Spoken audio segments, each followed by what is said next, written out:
Hey, welcome back to another episode of the Rep by Rep Strength Podcast. And today I'm joined again by Coach Leo Totten, following some technical difficulties we had the other day. So, Coach Totten, thank you for making time with me today. Can you go ahead and kind of give us a rundown of your resume and experience and what your focus is? All right. Well, this could take a little while because I've been around for a long time. Um, Educationally, I was a teacher, physical education, weight training, athletic director at a high school for 32 years, and we set up a really nice weightlifting program there and a weight training program. We had a really good deal where we had started with nothing. I mean, we basically had no platforms. We had two benches, a bar, one Olympic bar, couple plates, and two universal machines, and that was about it.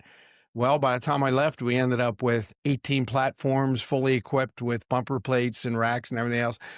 So educationally, that was a big deal for me because not only were we, making a really nice weight room, but we had lifting before school, after school. I set up weightlifting classes that were never there before. We ended up with a weightlifting team of juniors that we took to competitions.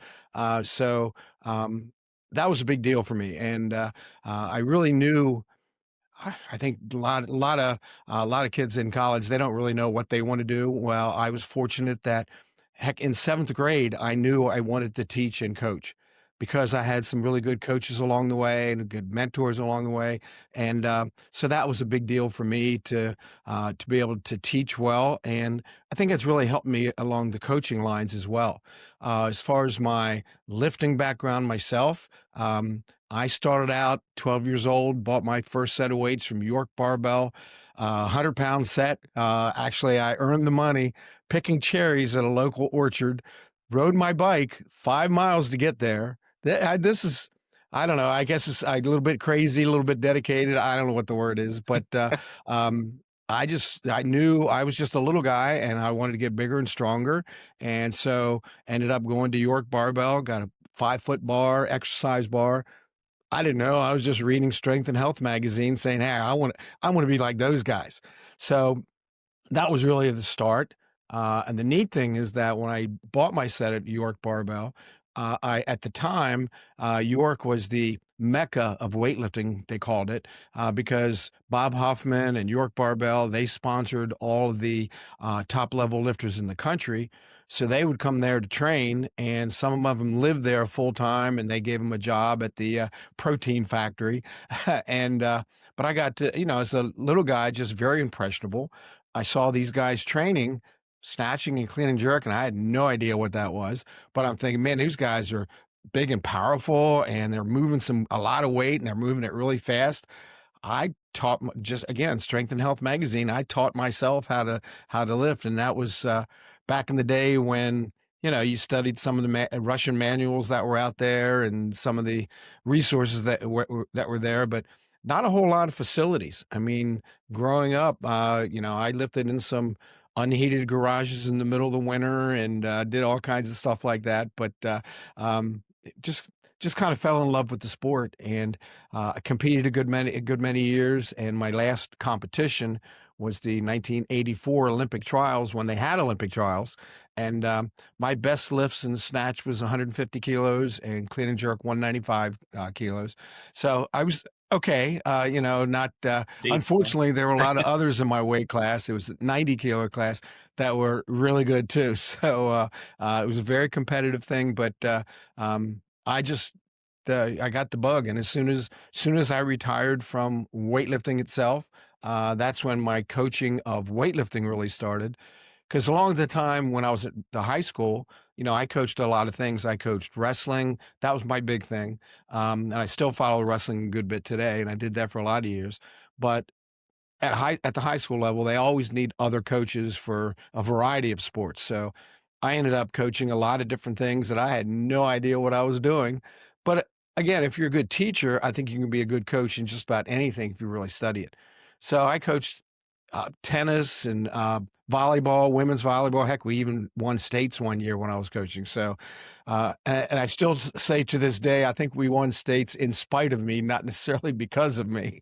But, uh, but and I coached track and field and swimming, a lot of different things. So, coaching has always been in my blood, but after I stopped my competitive time with weightlifting. That's when I really started into coaching weightlifting itself, and set up weightlifting camps and started my own weightlifting team, and just really got into the coaching aspect of it. And that's been very beneficial to me as far as getting a lot of feedback and a lot of benefit from that. Also got to travel a lot. We have my weightlifting team is East Coast Gold, and we've won, I think, 22 national team men and women's titles. So we've had a good bit of success with that, and we're still going strong. And so that team has been a big part of my life, and still to this day, we're still, still going strong. But I also got a chance to do some international coaching. Two different Olympics, I was the team leader, and kind of like a coach slash team leader, and did a lot with that. I think it was like 5 different world championships, either assistant coach or head coach. So very fortunate to be able to get a lot of travel time in with that. And so that's kind of in a nutshell. So I do a little bit of everything from educationally to coaching, not only weightlifters but also athletes in the strength and conditioning world. I've been doing a lot with that, and I think that might be your next question coming up about the Well, strength and I do. conditioning guys. Yeah, I have a lot of questions. But yeah, before we go any further, you have a mentorship program coming up that the doors are currently open for, right? That's starting in January. Yeah, I think mid-January sometime. We don't have the exact date yet, but yeah, I'm glad you brought that up because I've been very fortunate over the years to have some really good coaches and really good mentors along the way. And I put this together about 5 years ago, along with a couple of my colleagues that are really, really good people and really good coaches. And we've all said that, people have been really good to us. So let's develop something, a mentorship program, to be able to give back to a lot of these new coaches. They're going through some struggles just because it's all new. And a lot of times in the undergraduate programs they'll get a lot of the sets and reps and the biomechanics and the physiology. They get a lot of that. But we try to cover a lot of the things in this mentorship that they don't necessarily get there. So they have a lot of bumps along the road. So what we try to do is we try to cover a lot of these things and kind of smooth the road out for them, so to speak. Especially new and experienced coaches, we find really benefit from this program because, like I said, we cover more than just the science behind it, although that's a lot of big part of what we do as well. But we cover a lot of things that they don't cover, like developing a value system. What is your coaching philosophy? Uh, Mental training. A lot of that never gets touched on, and that's a big part of. It's not just a physical thing that we do, but it's also a mental and emotional thing. So we cover a lot of that sort of thing. Other things like how to set up a weight room, what are some problems that you might be coming up with as you go through, and so it's been really successful that way. But then we also cover a lot of the technical things like sprint training, plyometric training, and then if you want to, then we get really scientific into the science behind hypertrophy training, anaerobic training as opposed to aerobic training. So we go into a lot of detail with that and try to make it as specific as possible toward the strength and conditioning coach. And Hmm. again, we try to cover a lot of things they don't normally get, and it's been really successful. But I think one of the really strong parts of this is that once someone has taken this course, and I'll explain a little bit more how it's set up in a second, but once they've taken this, they're in our network, so to speak. That a lot of times new young coaches they find that they just don't have connections with the outside world. They don't that wherever they're working, that's their closed little environment. So Hmm. because of the experiences that me and my other mentors that we have, we open their networking system for them. So we know people that we introduce them to. When we go to conferences and all, we set them up with interviews with people, And the nice thing is that once they're part of the system, we have people that are 2-3 years away that they've already done this course. They're still part of our network. That we'll have a full cohort meeting every month. They still jump in and have questions on things, and so the networking part I think is really important. So how it's set up is that we have 36 modules altogether. Everything's online. The modules are 45, 50 minutes long, covering a specific topic. And then the mentors work with the up and coming coaches. They'll work with them with two different cohorts, or excuse me, um, I just lost my train of thought. Modules. There you go. Two different modules during the week. They discuss it. They have a meeting once a week, and they discuss those two modules that were covered. But they also cover, they don't have to necessarily stick to those topics. They'll cover anything that that particular coach is struggling with or had questions with about their current situation. And it's one of those things where it doesn't necessarily have to be just what's covered there. We want to do what's best for them. We want to cover what they need the most. So that's what they do for the first 3 weeks of the month.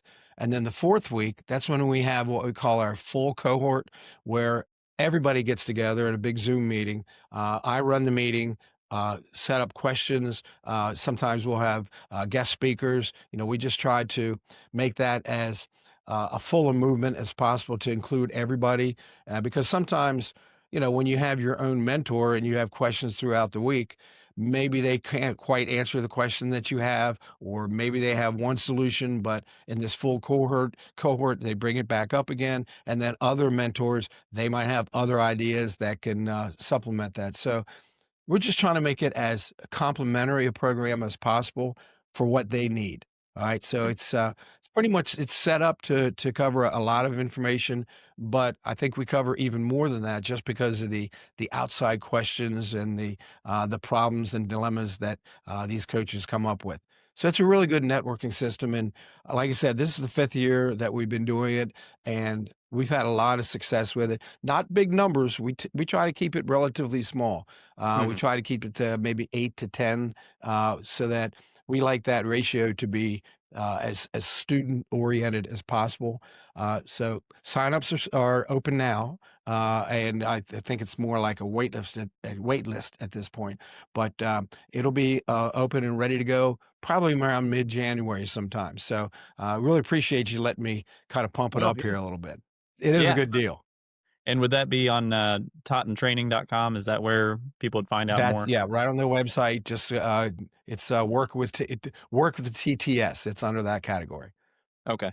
Yeah, the networking has been huge. Just in for my own professional life is I started doing some of these podcasts a couple years ago, and mainly just asking people, hey, is there anybody that you could introduce me to that I could learn from? And that's how I got you know, Dr. Tim Sukamel introduced me to Dr. Tabor. Dr. Tabor introduced me to you, and it's just really cool how this world works in terms of, people want to help each other out and learn and all that other stuff. So I think that's tremendously Well, valuable. and I think that's a really important point you brought up, is that you know everybody I've worked with. I mean, I've hardly worked with anybody that hasn't been super giving. Okay, I mean, even these, I call them like really, really smart guys.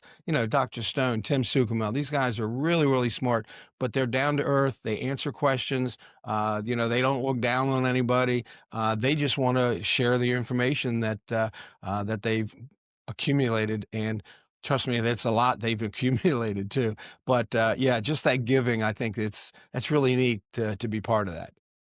Yeah. So I've got a question for you, since you were mentioning, if we can rewind for a moment about York Barbell and the Sure. success of East Coast Gold weightlifting. And so now I think a lot of people are going to want to know, well, 22 national championships. What kind of secrets can you give us about training? Are there any secrets that are out there, or is it just hard work, showing up consistently? I'm sure everybody's expecting a shortcut, of some kind. There are no secrets. There are Yep. no shortcuts. Okay. Anybody who's expecting that is going to be really disappointed.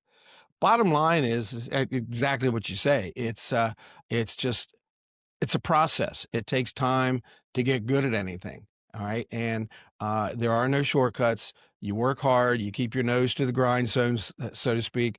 Expect there to be some failures along the way. It's not just a steady incline, it's a cyclical thing. You make a gain or two, and then you plateau a little bit, and you wonder what the heck's going on, and then you might get a little worse, but then you get better, you work through that. And I think the key to not only my successes that I've had over the years, but also the team success. We have just a culture that it's more like a family culture, okay? And we always go by the idea that, hey, you hang out, you do the right thing for the right reasons with the right people. And Hmm. if you do that, you're going to be successful. Okay. Because there'll be bumps along the road, but you got to have team there and culture there that helps pick you up. And we've done that over the years. And like right now, I started the team East Coast Gold in 1992. So we've been around for 30, what's that? 32 years or 33 Yeah. years. And it's been really successful, and it's been a great journey. And we just got back from the AO finals last weekend, and we had 28 lifters. Plus, we helped a couple others along the road that weren't even part of our team, but they just needed help, so we jumped in and helped them. Right? That's what we do. Okay, and one of the things that I found is that, as I get older, I hate to admit this, as I get older, uh, it's been a lot. I mean, when I first started the team, I did everything. I mean, anything, and we ended up with, after the first 3 or 4 years, we ended up with like 300 lifters on our team. I mean, spread out all over the country, really, and so it got really big. So I was in charge of everything. I mean, I had all the mailing lists. Now this is back before the internet. Okay, this is early, and I would type up every month a 3-page newsletter at school. And maybe I shouldn't say this because my school might come back and get mad at me here. I don't know. Run off copies, 300 of 3 pages, right? Stuff them in envelopes, lick the envelopes, put stamps on them, come to the post. The people at the post office knew me by name because every month I'd come in with these 300 stack of newsletters. But that was just one thing. I would order hotels, reserve hotels at national meets. I would do all the communication. If we had T-shirts made up for the meet, I would do that. Basically did everything just pretty much out of my house. Hmm. So it got to the point where, I'd really like to kind of back off some of those responsibilities and kind of delegate. Hmm. It was really hard finding somebody that I could trust to delegate it to, Right. because I tend to, I don't want to say not trust people, but I want things to continue the way they are and get better. Okay. I Sure. want the Yeah. legacy, if you will, of the Yeah. team to continue on even when I'm not around anymore. So I was very fortunate that Phil Sabatini, and a lot of your viewers, I'm sure, know Phil. He's kind of a legend in his own right, as far as I can talk about him all day. And well, anyway, he is a professor, physiology professor at Old Dominion University, and really, really good. He was one of my lifters. Got to the national level. He competed in several international teams. So, I mean, the guy's really, really good guy. Very smart. Very, really. You should see. I mean, if do you know Phil? I'm not. No. You gotta Google him. I'm telling you. Okay. Built. I mean, he was in the 94 kilo class, but he looked like he weighed 110. I mean, he was just really good guy, good looking guy, real nice family, good looking wife, very very nice family. Teaches physiology. Really good weightlifter. Plays in a band. He sings in the band, plays guitar, plays saxophone. The guy's got everything, right? Almost almost enough to tick you off. He's so good. But anyway, getting back, I could talk about Phil forever. He's now retired finally because he was getting medals as a 42-year-old, but getting medals in the open division. Okay, still lifts really really well, but he's retired from lifting. But anyway, so his group at in Virginia Beach, they have a really nice setup that he developed, and they are CrossFit Rife is the name of their CrossFit gym in Virginia Beach. Well, they started off with, I think, 4 platforms in the CrossFit area. Well, it got to be so big, they had to knock out a wall, and they have an entire area now just for weightlifting. We do camps there. We do seminars there. They do training full time there. So this was an ideal setup for me to kind of really start backing off and delegating a lot of the things that I was doing, delegating to someone that I trusted to do it well and to do it right. Phil and Brendan McDaniel, those guys at the gym there, they have been awesome. And so I've been able to kind of delegate that stuff to them.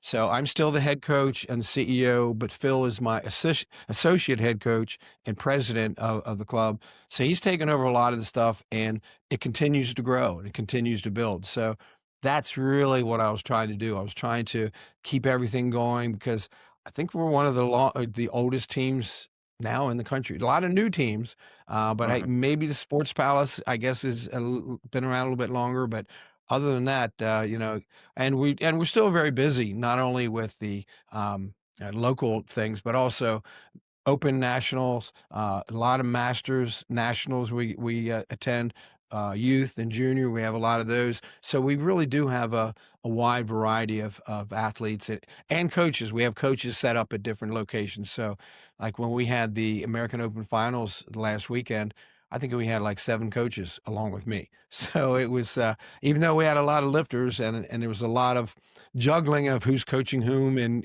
but great teamwork and worked out really well. I just Yeah. love those guys. Yeah. And that's, you know, thankfully for the internet, when I was first getting introduced to this stuff when I was at Ball State, I started hopping on YouTube and seeing who else was out there because I didn't know anything about this stuff. And Yeah. seeing Cal Strength, East Coast Gold kept popping up, and then guys down in South Carolina and just all over the place. And I was looking for commonalities. What are all these successful teams doing consistently? What's their template look like? What's their, they're not doing anything outside of the basics. They're just showing up all the time and working really, really hard.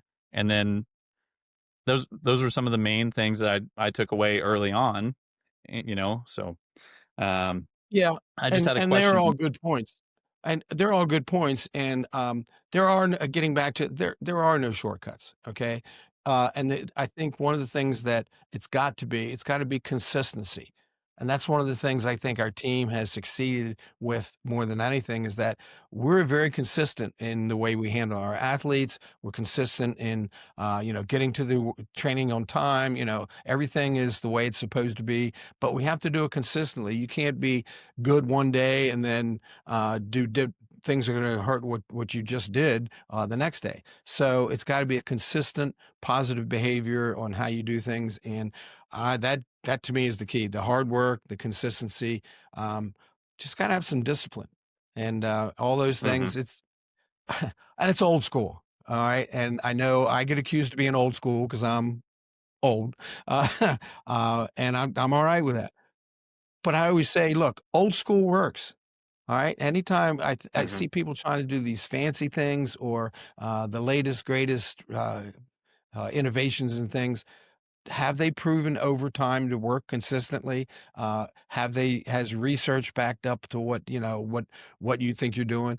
Bottom line is that the research shows that the way we train consistently using periodization, using smart training, there are no shortcuts. These are the ways to do it, and coaches have to stick to that. Don't go on the internet and say, "Oh, I saw something. This looks really fancy. I got to put that into my workout."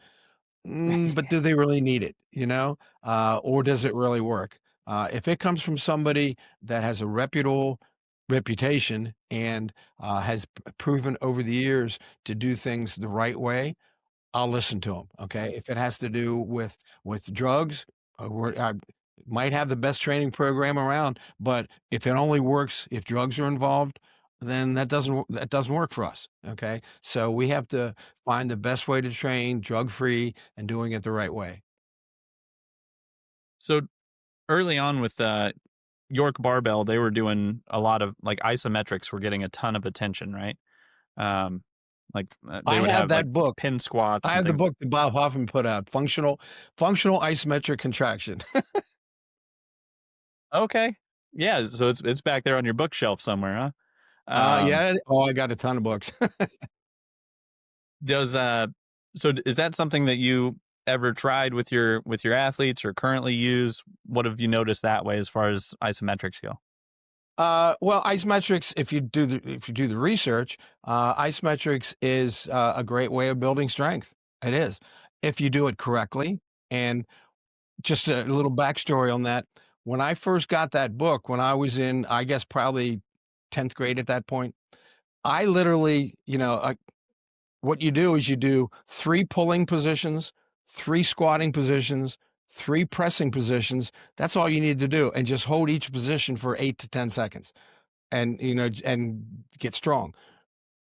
I was, 14 years old. I didn't know any difference. But in wood shop, what I did was I was never been a good wood shop guy, by the way. But anyway, that was my project. I made an isometric rack for my out of wood. Okay. And, drilled the holes and had a bar that went through. And that was part of my training. So it's funny that you brought that up, because that's a story that I haven't told for a long time. But it's, but I still to this day believe in the isometric, incorporating that in. Now, I don't do one workout of just isometrics. Okay. I know Cal Dietz with his triphase phasic training that he does a lot of isometric stuff. But what I do is I incorporate it into a lot of movements where, for instance, we do a lot of people were really weak at the knees when they're pulling from the floor to the knees to get into the correct position. So what I do is a lot of pull to the knees, hold it isometrically for 3 seconds, and then finish the pull. And that way they're getting stronger in the correct position. And I I'll do that sort of thing, or pause in the bottom of a squat. Sit there isometrically for 2 or 3 seconds, and then come up. So you have to work on that starting strength. So isometrics, I really like them. I just think, but it's certain times that you put them in. It's not like you're going to do a whole lot of my isometrics, the week of a meet or anything. But in the strength phase, yep, I incorporate a lot. Eccentrics too, as far as that goes. I do a lot of eccentric movements. Squats. 5 second, like a really slow tempo going down. Hold it isometrically for 2 seconds or 3 seconds, and then come up concentrically and explosively. A lot of that stuff, it just builds strength. And again, this is backed by research. It's not Mhm. just fly by night thing. Maybe the book that Bob Hoffman put out maybe wasn't followed by research a whole lot, but it still had some pretty good principles. And but the research backs it up to use it smart. And something else that was so you said you went out for the 84 Olympic trials, and that was at a point where they had snatch and clean and jerk, but no longer the clean and press. Is that right? Yeah, well, they got rid of the press in 1972. And the funny thing is, Okay, that's I what. was really glad when they got rid of the press, because my first competition in 10th grade was in, all right, now, if you do the math, you can probably figure out how old I am, because I'm not going to tell you. In 10th grade, it was in 1967. Okay. And that was my first competition: clean or press, snatch, and clean and jerk. And they kept the press in until the Olympics in 1972 was the last of the press. I was so glad when they got rid of the press, because number one, I was never that strong. All right. I was always more of a cerebral type lifter, where I wasn't like super strong. My technique was very refined. I was very fast, very flexible. I just wasn't that strong. So the guys who were strong, they were pressing way more than they were snatching. And the technique of the press got to be, it was more like an Olympic press. It really wasn't a strict press, where they do a back bend to start, and they give it a body heave, and then almost do a standing bench press movement to finish their press. Some of the guys, their technique got so good on the press that they were pressing almost as much as they were clean and jerking. All right. So, but So what happened was my press was here, my snatch was here, so I kind of caught up to where you were, where they didn't snatch as much, but they pressed more, and then the clean and jerk, then it evened out. But once they got rid of the press, I'm going, okay, I don't have that deficit I'm trying to beat out right off the bat. So not to mention, it killed my back. I was so glad when they got rid of the press. But I do Yeah, think too that one of the reasons why a lot of people miss jerks is because we don't do as much pressing as we should. So I still think pressing should be part of the training, but you got to have that strong supporting strength to be able to jerk and overhead squat for that matter too.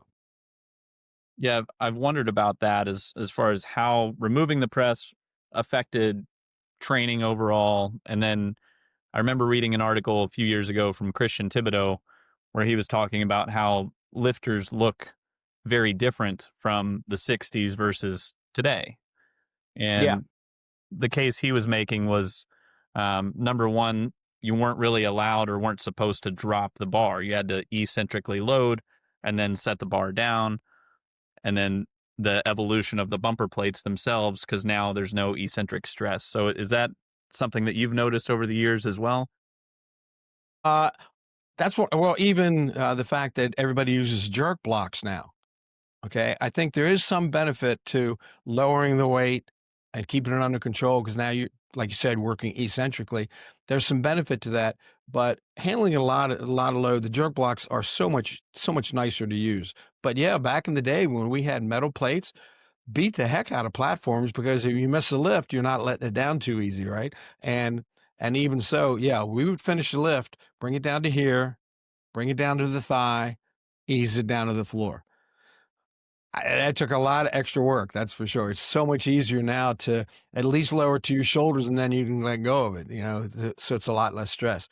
But like you mentioned, there is some benefit, I think, to occasionally lowering it down because anytime somebody does a clean plus two jerks, that second jerk is Hmm. always a killer because you have to bring it down to the chest before you put it back up again. So there's some benefit to that, but it's also a struggle. There's metal Yeah. plates, man. I was so glad to get rid of those. Um, and something you mentioned that we had chatted about a little bit was flexibility. So the flexibility, you'd mentioned some studies on the flexibility of weightlifters being number two, second only to gymnasts. I think that's something a lot of people miss when they're hearing about weightlifting, is they don't understand how well it impacts your flexibility. Well, not only flexibility, but there's other reasons why, and we discussed this in our first attempt at the podcast. Um, Yeah. a lot of times, strength coaches they'll say, "We don't do those Olympic lifts and snatch. We don't need that. We're not developing weightlifters." And I'm like, "Well, I never said you should." I said, "Now, if you want to, you can train as a weightlifter because our goal is to put as much weight over your head in the snatch and clean and jerk for one rep as possible. But that's our goal as weightlifters." Your goal as a strength and conditioning coach is if you want to train like weightlifters, not Hmm. necessarily exactly as, but like weightlifters, you get a lot of benefit from that. And I always talk about, well, first of all, the power. Everybody understands that because what we do is very powerful. Okay, which kind of almost a little irritating when I tell somebody I'm into weightlifting and they go, "Oh, you're that powerlifting guy," and I'm like, well, yeah, kinda, and then I have to kinda stop and explain, powerlifting is squat, bench, and deadlift. What we do is very powerful, but powerlifting should be called strength lifting. What we do should be called powerlifting, but we call it Olympic lifting. Even that we shouldn't do, to be honest with you. We should just call it weightlifting.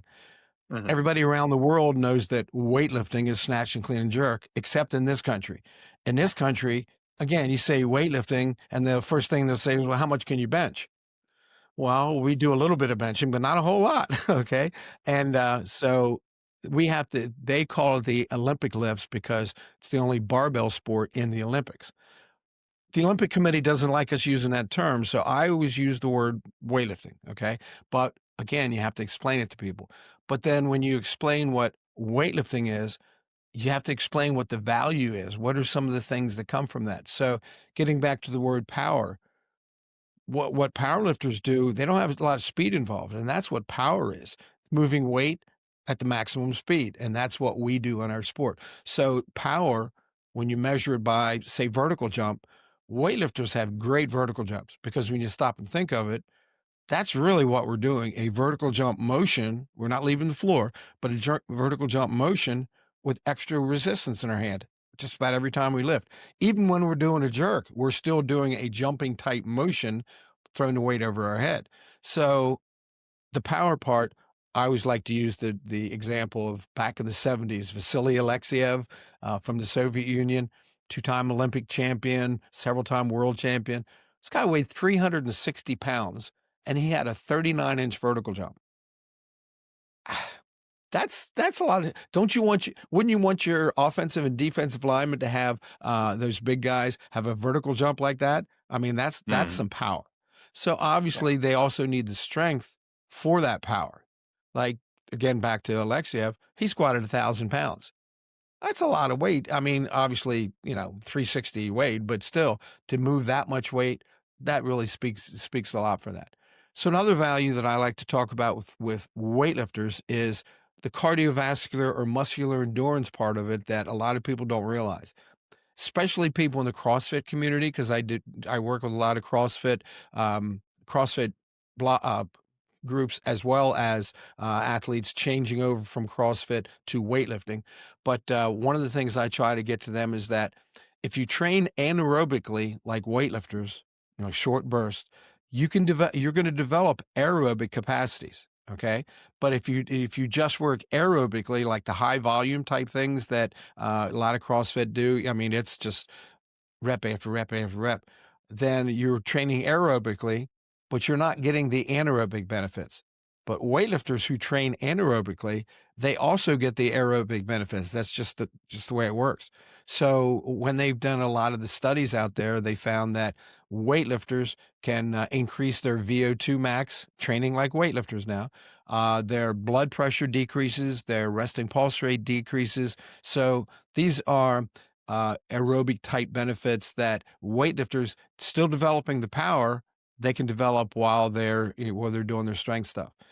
And getting back to the flexibility issues that you were talking about, the study that I'd mentioned before, there was a study in Europe, I think it's been about 10 years ago now, but what they did was they studied 35 different sports, anything from soccer to volleyball to wrestling to gymnastics, weightlifting, and they tested their athletes in this particular study in all different aspects of performance, endurance, strength, power, flexibility. Well, of all the sports, of all 35 sports, gymnasts were ranked number 1 in flexibility. Weightlifters were ranked number 2 ahead of all these other sports. So, in other words, in order to do a good snatch or good clean and jerk, even if it's the power movements, you got to have pretty good flexibility to get into those positions. So, we're telling people that we don't want to say, okay, let's just do partial bench presses. Well, that's going to make you tighter. We're doing full movement exercises that actually increase that flexibility. So these are just a few of the things, obviously, and then there's other benefits too. The kinesthetic awareness, the fact that you're doing closed chain exercise, which most sport is.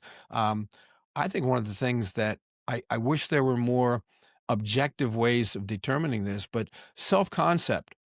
Okay. I can speak for myself. When I was 12, and just started, I didn't have a whole lot of self-confidence or self-reliance. I just, I didn't have a whole lot of confidence. So over the years, I could really see a difference in my confidence levels, just my self-concept. Heck, I always looked at the guys in my weight class as I was getting bigger, because I ended up lifting in the 90 kilo class. As I was getting bigger, I would look at these guys in my weight class and go, oh my God, look at their legs, look at their traps. Man, they're huge. I'm not even nearly that big. Until I saw myself one time in a lineup getting introductions at a meet, and I'm going, oh crap, I'm just as big as they are. So, but it really does help the self-concept. And getting back to the benefits of this, if you look at the top level CrossFitters, when they're competing, look how they're built. The men and the women, they're built like weightlifters. Okay. Matt Frazier, really good CrossFit guy. Okay. Really good guy too, by the way. he converted from weightlifting. Heck, he was on our weightlifting team for a while. He converted from weightlifting to CrossFit and ended up with a very successful career. But what a lot of people in the CrossFit community don't realize is that not everybody trains, like they're going to compete. Those Mhm. guys, a lot of their training way before their main competitions, they're training like weightlifters. But then as they get closer to their competition, then they drop some of the weightlifting stuff and do a little bit more specific toward whatever the events that they have to do at that competition. So again, a majority of their training isn't just coming in and doing the workout of the day where, you're going to go 45 minutes and you're going to go really, really hard, really, really fast. Most of their training is not like that. So, but again, that has to do with that muscular endurance part that a lot of people don't realize. And the other thing that I tell folks with Olympic lifting is, or weightlifting, is that you have, like, if you're crunched for time, I don't know why you would not do some variation of it, because it checks all your boxes that you need to check. Um, but there's some people that I think forget that, you can take certain aspects of various strength sports and piece them together for yourself and receive tons of benefit. It's not like it's an all or nothing kind of thing. Um, but yeah, Well, yeah, there's the I think what you're saying is that what we do, they're full body movements. All right. Mhm. So if you do power cleans, front squats, push press, think of all the major muscles that you're using there. And that's really how when I was at my school, we put together some weight training classes. Matter of fact, turned out to be one of the most popular physical education classes that everybody wanted to be in there. And it was cool. We didn't have a whole lot of time. So I said, okay, we're going to do one exercise in the pulling category, one in the pushing category, and one in the leg category. So you do a clean, that's a pretty good pulling thing. You do a push press, that's a pretty good pushing thing. Do some back squats, do some front squats. You've used just about every muscle in the body in a very short period of time. So yeah, that's another good point you bring up. It's a very efficient way of training. Heck, even now, I don't work out nearly what I used to. Heck, I would train 6, 7 times a week for 2 hours at a time when I was competing. I don't do that yeah, anymore.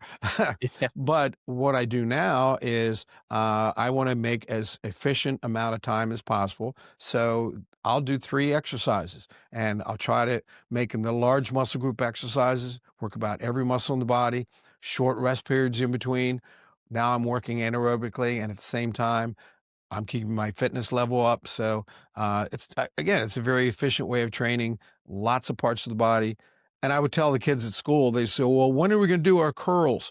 When are we going to do our heel raises? Well, you can do those on your own, buddy. If you do these workouts, I'm telling you that, they're harder. It takes more effort, but it gets more bang for the buck that way. yeah. And the physique changes just by doing the Olympic lifting variants is, one of the guys at work today.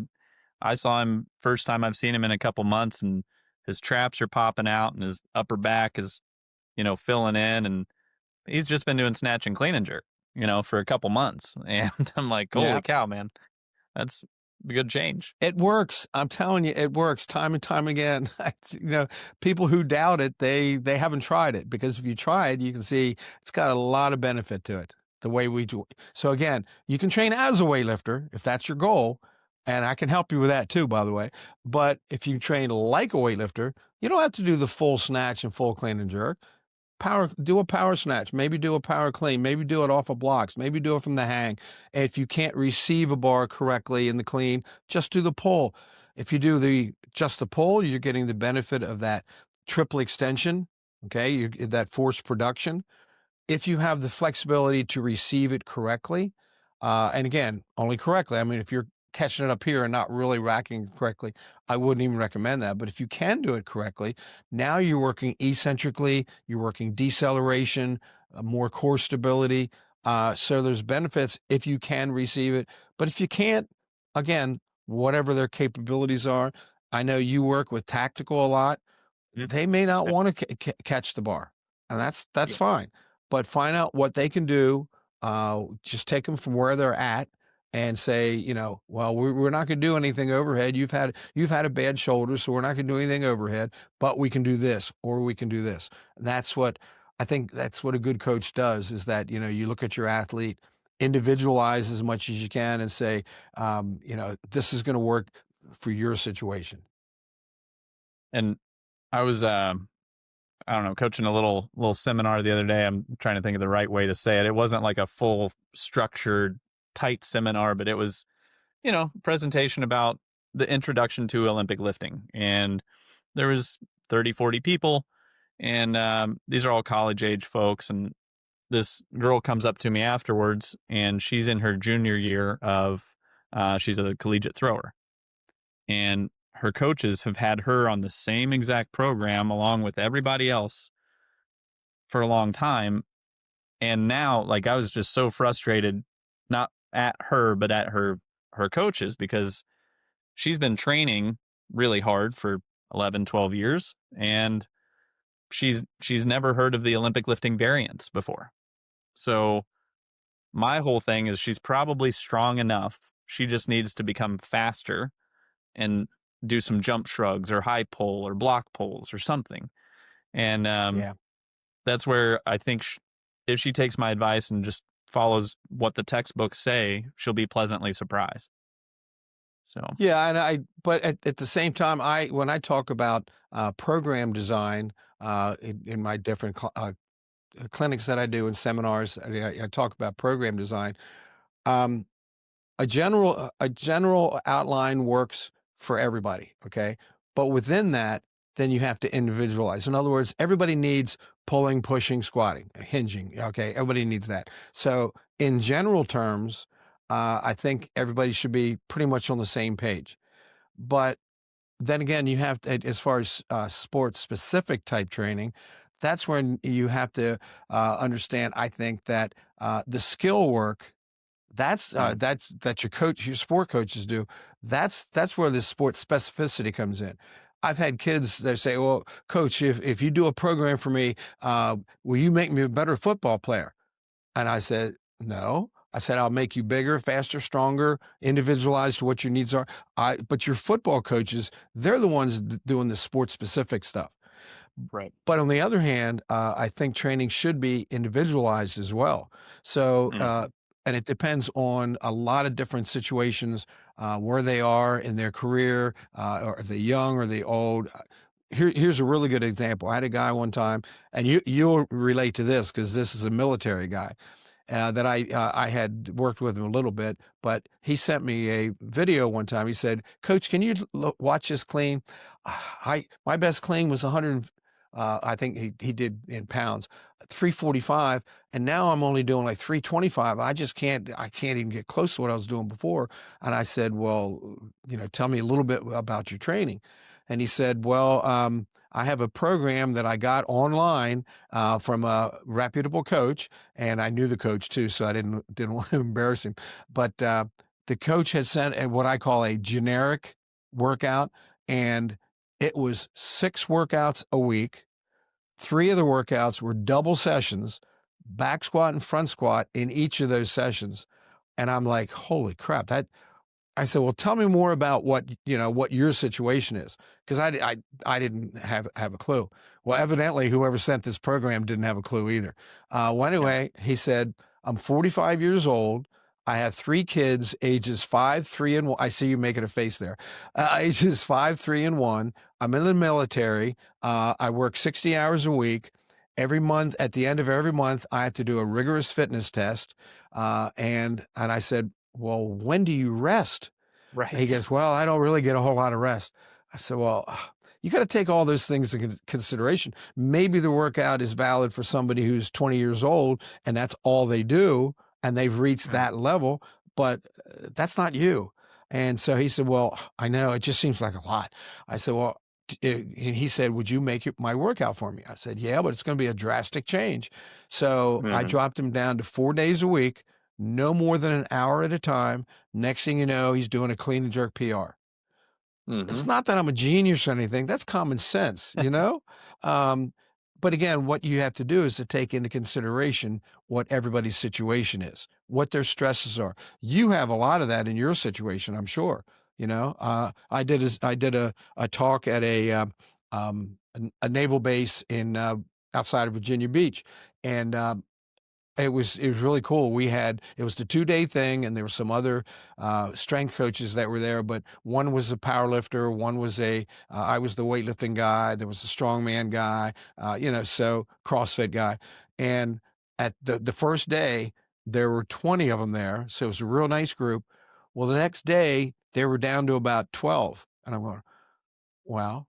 They were SEALs, and they got deployed, and they were gone. It's like, all right. Mhm. So there's adaptations that a coach has to make based on where they are, what their situation is, what their stress levels are. You need to push them because the body needs to adapt. You were talking about that thrower that was Mhm. strong enough, but needed to work on some other stuff.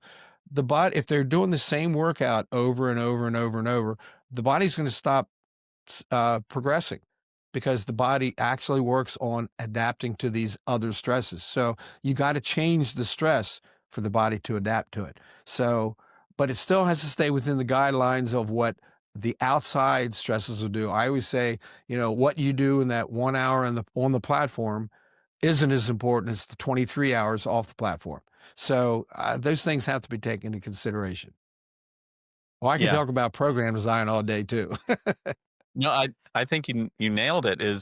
That's things I see and hear all the time is people trying to essentially do too much, and because this is America, everybody thinks more is better.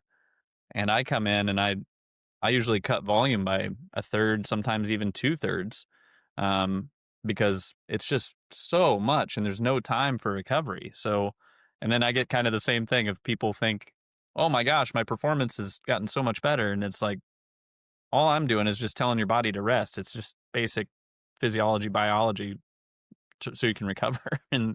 But Well, yeah, a lot of people have the attitude that, more is better, and they have to be convinced that, yeah, maybe less is better because recovery has to be a big part of it. And that's where I'm a big fan of periodization, where, there's Mhm. times that you push, there's times when you back off, but you have to put recovery into that situation, because if not, I don't care how much work that you do, it's not gonna succeed for you unless you get the rest. Because that was a really hard part, when I taught at the high school. Kids thought, "Well, I'm gonna just keep pushing and pushing and pushing." So, well, you're not getting bigger, stronger while you're lifting. You're Mhm. actually tearing down muscle, and when you recover, when you eat correctly, when you sleep, all those things, that's when it rebuilds bigger and better. Yeah. Because they get all pumped up while they're lifting and say, "Hey, I got a really good pump. I'm getting bigger." Well, no, it's actually tearing down.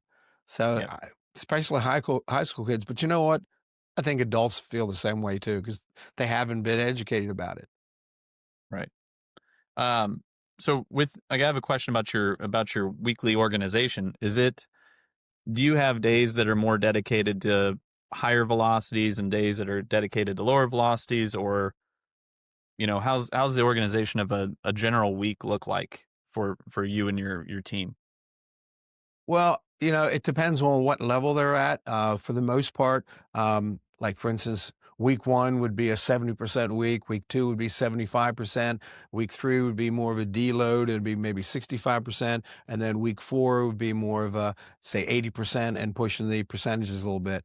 But it's all cyclical. And we teach this in USA weightlifting. And I'm telling you, it does work. Okay. So, now, with my more advanced lifters, though, what I'll do with them is they need more fluctuation. In other words, instead of saying everything's 70%, I'll say, okay, the lifts are going to be between 70 and 75%. They, snatch, clean, jerk, and power snatch, power clean.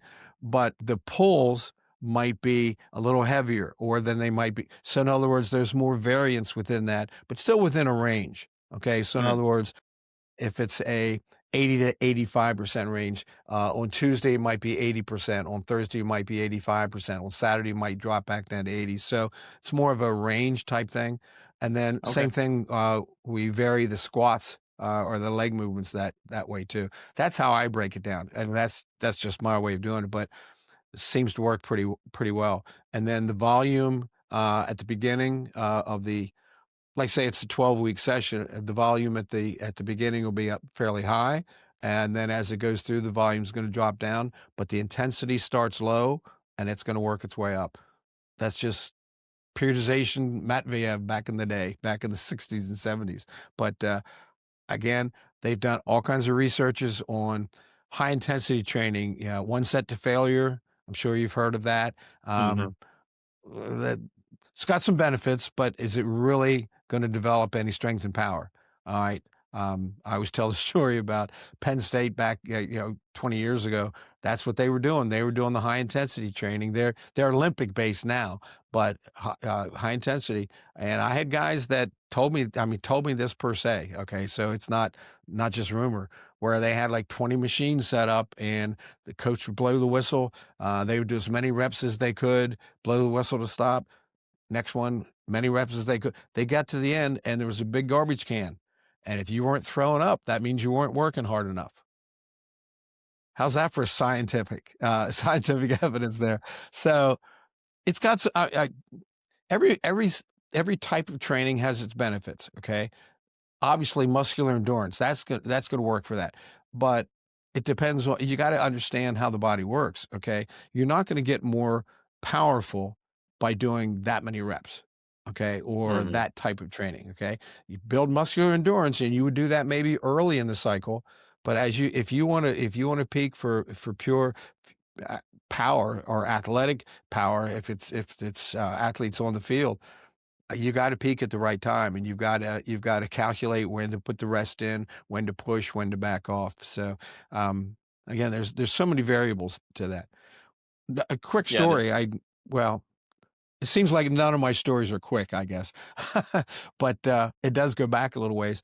One time we were just to kind of show this about changing things up, but yet still sticking to the general pattern.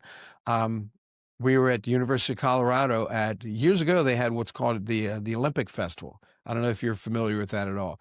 What they No. did was I think it only lasted about 4 or 5 years, and what they did was they pretty much set up a mini Olympics within the United States, and they would have the North, South, East, and West teams, like regional teams, and they had them at different locations. And they had weightlifting, they had boxing, they had most of the Olympic sports, the summer sports, and great. It was a great concept. I mean, it was great for up and coming lifters that they were able to get involved, up and coming coaches, as well as some of the experienced coaches. Really good deal. So anyway, we were at University of Colorado at Buffalo, and I was talking to the strength coach in their strength and conditioning room, and I really liked what he was doing, and he said, "Would you like a copy of our football manual that we use?" And it covered everything. I mean, it had a really nice cover. I talked about their off-season training and preseason and in-season, talked about their sprint training and plyometrics. It was a really good deal. And then he said, well, he knew that I was at a high school coaching a lot of his strength training for other sports. And he said, well, we have manuals for just about every sport that we do. So I said, sure, whatever you want. So he gave me volleyball and wrestling, the things that I were involved in, and a couple other sports. And so I'm sitting on the plane reading on the way home. I had a whole stack of them. It was really, really cool. And each one was very well, I mean, very professional. So I'm looking at the volleyball one, and I'm leafing through it, and then I look back at the football one. I go, these things are 90% the same. I mean, the dates were different, but 90% the same. 10% was a little bit more sports specific. I mean, not super sports specific, but more geared toward volleyball as opposed to football. But still, 10% of it. 90%, like just rough percentages, 90%, they were the same general characteristics of that training plan. The only Hmm. 10% was that. So I think most people think that, for instance, volleyball, they're going to have a totally different thing from football. No, it's still a general pattern. Everybody needs the strength and the power. They need the push, the pull, the leg, like I had said. Then you get a little bit more specific. But again, the sports specificity, that happens with the skill work with the coaches on the field or on the court. Interesting Yeah. stuff. Yeah, that's what I tell, kind of my belief is generally just gonna get you stronger, generally gonna get you more powerful, and then you need to go practice your sport because that's where your money's made, and, Exactly. um, for any like, I look at it and say, "Okay, well, as athletes become more qualified," kinda like the old, USSR system of qualification of athletes, um, as they become more qualified, then they can demand more specificity. And I refer a lot of people to the transfer of training volumes from, I think it was Anatoly Bondarchuk, of, hey, look at these Hmm. correlations that have the highest correlations to your sport and add those in there, and you'll be in a pretty good spot. Like, he's already done all the work. You just got to copy what really smart people have done. Yeah, but you got to walk before you run. And see, I think what a Right. lot of Right. coaches do, they try to do the more advanced stuff before the athletes have handled the basic stuff. Drives me crazy to see middle school kids they're trying to do a weightlifting program with them, and they're using bands and chains and stuff like that. I'm like, Seriously? These guys can't walk and chew gum at the same time, And can they even do a good body weight pull up? Can they do a push up? Can they do a body weight squat? A lot of these kids can't do that. And even just the basic locomotor movement patterns they struggle with. I taught at a high school for years, and I had a handful of 10th graders. I would say, okay, we're going to warm up for the lifting thing. We'll do a couple dynamic things up and down the court. Let's do a power skip. And you have a handful Hmm. of kids can't skip.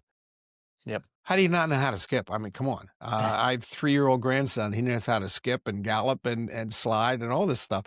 But you teach him this stuff.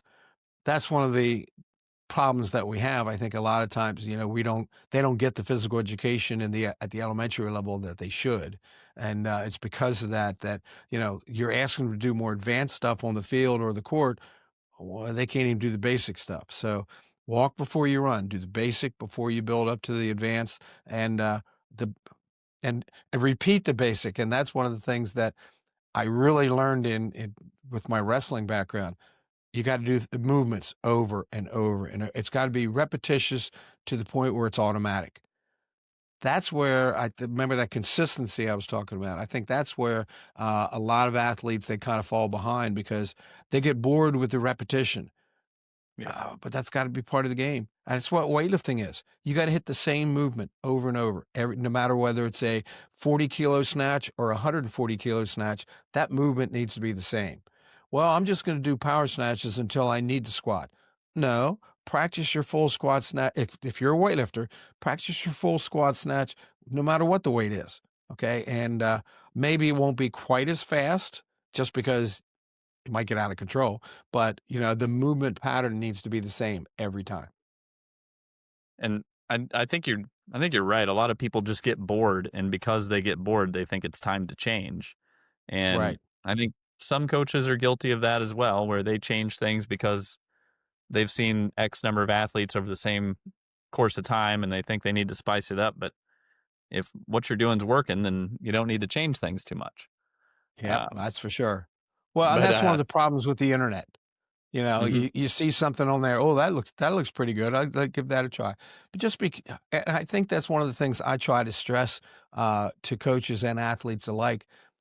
Don't necessarily go for the latest, greatest that's out on the internet because it hasn't necessarily been proven, or just because you see somebody endorsing something doesn't mhm, necessarily mean it's the best way to go, especially for your situation. I always like to give the example. There was an article in Training and Conditioning magazine years ago, and there was a half-page advertisement for are you aware of, I think they call them speed shoes or jumping shoes, where they put the real thick, under the ball of the foot, so you're, like, in a constant, heel up in the air. Well, I think they're called speed shoes or jumping shoes or something.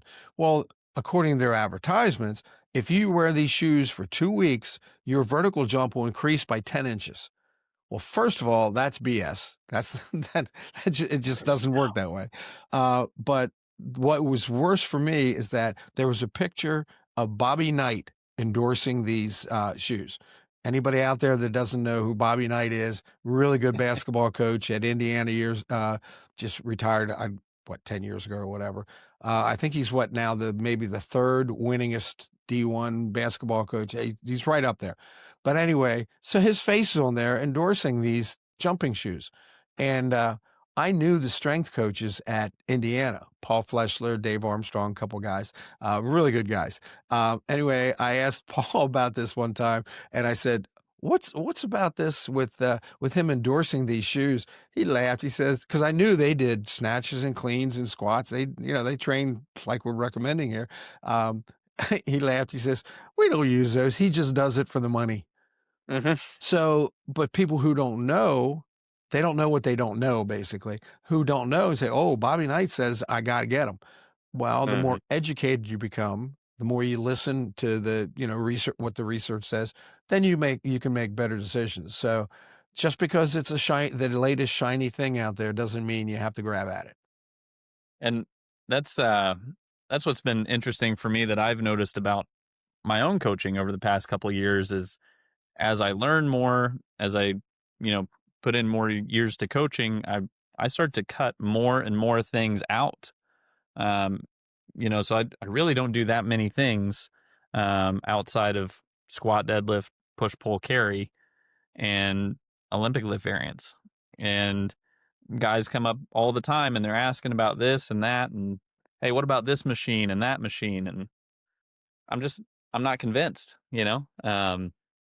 but there's the main 2-3 things that I've seen machine wise that I've been using with my guys because they got a bunch of torn up bodies and things like that is we've been doing a lot more belt squats, which have been helpful because they don't have to have that compressive force through their spine.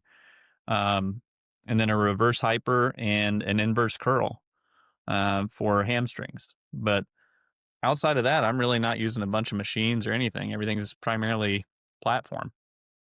Well, you're adapting to the needs of your athletes, okay? And that's what a good coach does. One thing may not work for everybody, okay? And I agree 100% with what you're saying there. And I will say that one of the things that most athletes will have a problem with is their posterior chain. So Hmm. the hypers, reverse hypers, RDLs, things like that, I think are really important to put in there. And athletes usually don't like them a whole lot because they're not very good at it. And Yeah. that's what I find that athletes have a tendency to do that. They like to go into the gym and do what they're good at, not necessarily what they need that they're weak Yep. at. But if something's holding them back, you have to go after it. And that's what a good coach does as a motivator to get them to do what they need to do, not necessarily what they want to do. Let them do what they want to do too, because that keeps them coming back in. But yeah, you got to work on what you're not very good at, or what I call limiting factors in their Hmm. training. If something's holding them back, on the other hand, you got to be smart too. Like I'm not a big fan of low bar back squats. I just think high bar is more athletic movement. I think it uses the body in a more athletic position. Low bar squats are great for power lifters, but I usually don't recommend those at all. However, I had a girl one time that, for some reason, if she did a high bar squat, it bothered her back, but a low bar squat, it didn't bother her back. So I said, okay, we'll do low bar squats. That's fine. But Yeah. I've I've heard a power lifter or two said, well, if weightlifters would do low bar squats, they could get super strong. They would do much better in their sport. Well, not necessarily. Powerlifters maybe, but it doesn't relate to what we do as much. So I think the key to it is that when we're doing the Olympic movements at all, no matter whether it's the full movements or the partial movements that athletes may use who are not necessarily weightlifters, it's got to be in the correct positions because we want it to be not only effective but safe. Okay, so Hmm.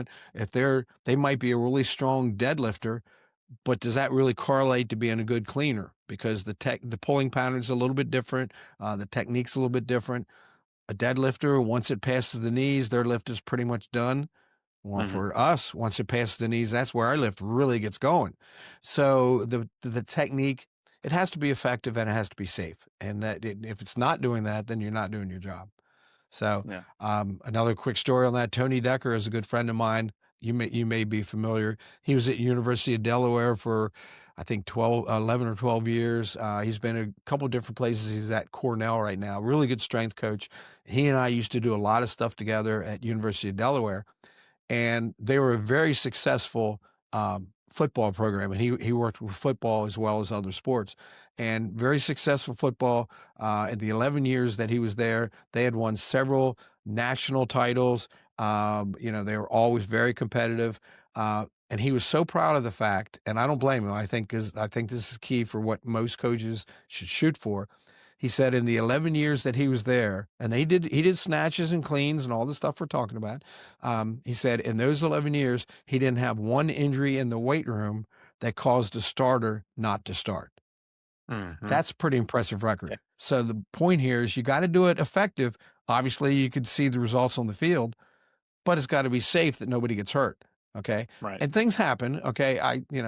That's one of the problems that people see on the internet. Somebody, top level lifter, bar drops on his head or something like that. That's very, very rare. Okay. Right. It's really very safe if you do it correctly. So this is why, Tony was really proud of that fact. It was very effective, but it's got to be safe. Yeah. Yeah. And that's the going back a moment where you're talking about RDLs and just the how powerful exercise and how powerful training is in terms of the impact it has on the body, the system. Is there was a guy that just went out for an assessment that I've been working with, and we only had 12 strength training sessions together before he went for his assessment. And in the matter of just 12 sessions, just by working on deadlifts and presses and squats, I mean, that you can really expose the weaknesses that you see, and because in the RDL position, his back was shaking, his glutes were shaking. And then just by getting better at those things, I mean, his run got way faster. He got way better. And Yep. I mean, just in a short amount of time, because 12 sessions is nothing. So, but yeah, well, I think that about covers everything I had for now, but I'm sure I'm going to have some more questions. I'll drop you an email here and there. Well, or we can do another podcast. Yeah. Yeah. This one seemed to work a lot better. This one worked great. So, but yeah, thank you very much for your time. I really appreciate it. You're welcome. Where is a place for people to find out more information about you? Do you have an email that you'd like to share? Anything like that? Well, yeah, and that's one of the things I really want to stress is that I'm available. Okay, I have people that when I'll say, please don't hesitate to email or text or whatever, and when they do, it's like I hate to bother you, but it's not a bother. That's the point. Okay, that's why we're here. This is what I like to do. Whatever I can do to help. So yeah, my email is easy. It's leo@tottentraining.com. Please don't hesitate to email. You can text 717-515-0305. I'm on Facebook. I'm on Instagram. I'm on Twitter or X or whatever the heck it's called now. And that's just at Totten Training. My website is tottentraining.com. I do a lot of different things that I do personal training. I do remote coaching. I do video analysis. I just have all kinds of things going on. So, but check out the website and you can see that, a lot of different things available. I have my own, I teach a lot of the USA weightlifting, level 1 and level 2. As a matter of fact, I was one of the original ones back in the mid 1980s when the USAW coaching program started, and I was one that helped get it started. So I've been teaching those courses for a long time. But what I found was that they're more for weightlifting coaches. I mean, they're still good for everybody, but what I've put together my own level 1 and level 2 weightlifting, but weightlifting for more specific for strength coaches, not necessarily for weightlifters. So USA Weightlifting deals more with weightlifters. Mine is more for strength coaches. But again, all that stuff is listed on my website, tottentraining.com. It's really pretty easy. Awesome. So please don't All right. hesitate. People say, well, I hate to bother you, but it's not bother at all. Please don't hesitate. Okay. Well, thank you very much, Coach Totten. I really appreciate your time, and we'll Okay. chat soon. That's very good. Thank you for having me. Really appreciate it. Yeah, thank you.